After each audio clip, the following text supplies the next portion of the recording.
In today's video, I am going to teach you how to create an order fulfillment tracker in Clickup. Start by opening Clickup and going to your workspace overview inside your team space. This overview area is a helpful launch point because it gives you quick access to tools and setup options without needing to dig through folders. Once you are on the overview screen, click the highlighted area in the main interface to open the available options. From there, select Templates.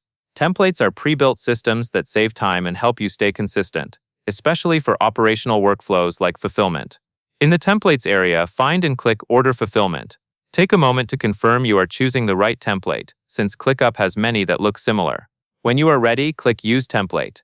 You will see another confirmation to apply it, so click Use Template again to finish creating it in your workspace. After a few seconds, Clickup will generate the lists and views included with the template. Now that the template is set up, you will move through the different views to see how the tracker is organized.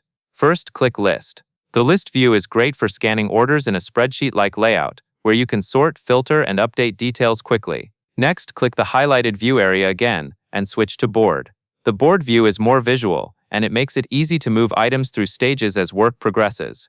From the board, click Value. This view is commonly used to review orders by value, so you can prioritize higher-impact shipments when needed. After that, click Schedule to see time-based planning.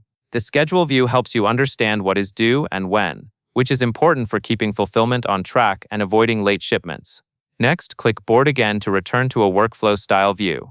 Then click Raw Materials. This section focuses on what you need on hand to complete orders, which is essential for preventing fulfillment delays caused by missing inventory. Once you are in Raw Materials, click List to view items in a detailed format again. Then click the highlighted view area and switch back to Board. In the Board view, click Running Low to focus on materials that need attention soon. Then click Out of Stock to review what must be reordered immediately. Finally, click Board once more to stay in the visual inventory workflow. That covers everything you need to know.